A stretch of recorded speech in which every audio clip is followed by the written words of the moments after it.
right, this is the final video. It's one part of the chapter which is on problems of underweight, but really it's on eating disorders. When you talk about eating disorders, the one demographic who have been probably the most studied for the last 50 years are female athletes. Athletes in generally have a weight requirement, especially like gymnasts or divers. Sports that your weight can itself dramatically affect your ability to participate in that sport. For football players, having enough weight to withstand the impacts on the field, that's another kind of extreme of that, right? But we know that for females, a couple things occur. We know that females are more likely to have eating disorders than not. And you really have to go to the National Eating Disorders.org website, and there's the link to it in my lecture slides. So they're more likely to have eating disorders because women who lose a lot of weight can lose their menstrual cycle, so they become amenorrheic. That affects for a woman, that affects her hormonal balance, which can affect bone density. So we call that the athletic triad. And when I mean bone density, I mean early diagnosed osteoporosis before menopause. So it's a real concern.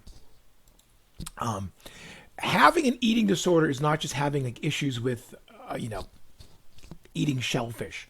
It is a mental health disease that should be treated and diagnosed by mental health professionals, most common in young people, but not only.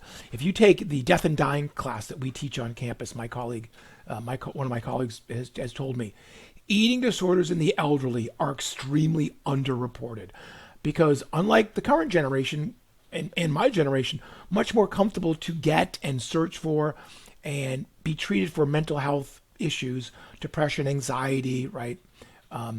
The elderly don't, and they generally don't see, they're less likely, many, to seek medical help, and getting mental medical help, they're even more less likely to do that. So it's vastly underreported in the elderly, but it does exist. Having an eating disorder has commonalities. It doesn't have to be anorexia, it doesn't have to be bulimia. We see things like refusing to eat, like either vocally or privately. Restrictive eating, only eating certain foods, only eating at certain times, only eating a certain amount, and then you're done. Purging, which I think people just always think of vomiting, but purging really is a mechanism by which you do something to offset calories that came in. That can be vomiting, that could be laxatives, that can be exercise, trying to burn off those calories. So these compensatory mechanisms, that's the word they use. It doesn't have to be vomiting. It can be other things, but vomiting would be one of them. Causes, genetic. If a twin, so an identical twin has an eating disorder, the odds that their sibling will is far greater. Far greater. It runs in families. There's other factors, personalities. Again, being in certain sports where there's a weight component puts undue pressure on that athlete who may be wearing a swim trunks, who may be wearing a gymnastics leotard, who may be a diver exposed to the entire world to kind of keep their weight as fit and fiddle as possible. There are lots of other factors, I think, like occupation and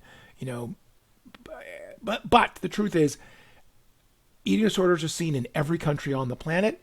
Some countries are more open about it than others. So the things that we worry about the most, there are things like a lot of weight loss, and we'll talk about that in a second. Quickly a lot of weight loss, unrelated to illness. Someone who exercises more than they should, who actually is putting a detriment to other parts of their life. Girls, young women who lose their menstrual cycle. People who avoid eating around others and eat in private. Hair loss, just other things that are kind of part of a pattern that a mental health professional would use to diagnose. So the two types that we talk about are anorexia and bulimia. They're actually called anorexia nervosa and bulimia nervosa. With anorexia patients, they generally have lost a lot of weight because of their eating disorder. So they're actually less than what we call their healthy weight. And if they're 15% or more below their healthy weight, that's a trigger. So not only do they have an eating disorder, it's actually affecting their weight. So you got to take this seriously. Number two, they've lost their menstrual cycle. So it's enough decrease in percent body fat that it's now affecting their hormonal health. And those are like triggers. Those are like, you're checking the box. Oh my goodness. Oh my goodness. Okay, there's an eating disorder. They've lost weight, lost their menstrual cycle. We would call that anorexia. When we get to bulimia, there may be no weight change at all with a patient who has bulimia and no loss of the menstrual cycle. So for the anorexia, if you're triaging patients in a medical establishment, these are the patients that you worry about the most because their behavior is affecting their weight and their hormone levels. So what are the consequences? Change in blood pressure, fatigue, weakness, exhaustion, hair loss, changes to their skin structure.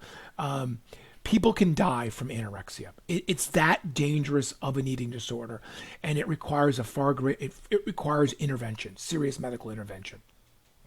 Okay, bulimia is a little different. With bulimia, there's an eating disorder, but there's typically some eating, and so you don't see the same kind of weight loss that you would with anorexia, which can just be not eating or just restricting, not eating at all. But with bulimia patients, they may not be gaining weight, even though they're eating, so they're offsetting their weight gain by doing things like vomiting, diuretics, exercise. It's actually called exercise bulimia, where someone can work out so much they actually get sick from over exercising disorder, right? So if there's vomiting involved, remember, vomiting is vomiting chyme. It's acidic. You will scar your esophagus. You will rot your teeth. You can hurt your vocal cords. If there's laxatives or diuretics, you can hurt your electrolytes, your kidneys. What we find with patients who have bulimia and nervosa, if they start to lose weight, they will transition from a bulimia patient to an anorexia patient. So anorexia has that weight component. That's your diagnosis. That's your trigger to say, okay, this patient has anorexia. With bulimia, there may not be a weight component. And then finally, look, there are other kinds of eating disorders. There are other kinds of body image disorders. I think it's muscle dysmorphia. We see that in athletes where they focus on one muscle group, unrelated to all these other muscle groups. And so this is a spectrum. That's why I cover it only very briefly in my class. My colleagues who teach psychology, I happen to know, cover this in far greater detail, and they're going to do a much better job on it. But if you ever have questions about eating disorders at all, obviously, always email your instructor. You can talk to any of the campus professionals, health professionals, go to the nationaleatingdisorders.org website. Not just for symptoms, but if you're looking for data for school projects or to learn more for a school paper, it is a wonderful resource. They have a ton of statistics. They have links to every imaginable helpful website you can think of.